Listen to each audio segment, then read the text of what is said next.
ચાંદોદમાં સગીરાને ભગાડી જઈ દુષ્કર્મ આચરનાર યુવકને કોર્ટે સજા ફટકારી છે, ત્યારે પોક્સો હેઠળ ગુનો નોંધવામાં આવ્યો છે। ચાંદોદ નજીક આવેલા નંદેરિયા ગામનો 19 વર્ષીય યુવક દેવ માસી ગત 19 જુલાઈના રોજ સગીરાને ભગાડી ગયો હતો।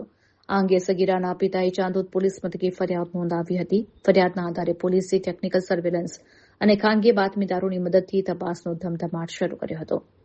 પોલીસે છોટાઉદેપુર જિલ્લાના નસવાડી તાલુકાના ખેણધા ગામે સંતાઈને રહેલા આરોપી યુવકને ઝડપી પાડ્યો હતો। તપાસ દરમિયાન અને તબીબી પરીક્ષણમાં યુવકે સગીરા સાથે અવારનવાર દુષ્કર્મ આચર્યું હોવાની વિગતો પ્રકાશમાં આવી હતી, જેને પગલે પોલીસ દ્વારા પોક્સો એક્ટ હેઠળ ગુનો દાખલ કરી આગળની કાર્યવાહી હાથ ધરવામાં આવી હતી।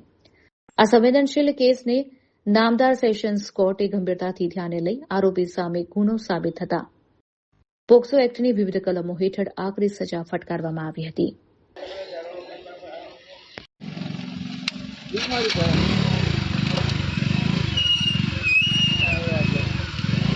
બાઈક કેમ મૂક્યા આજે એવું છે।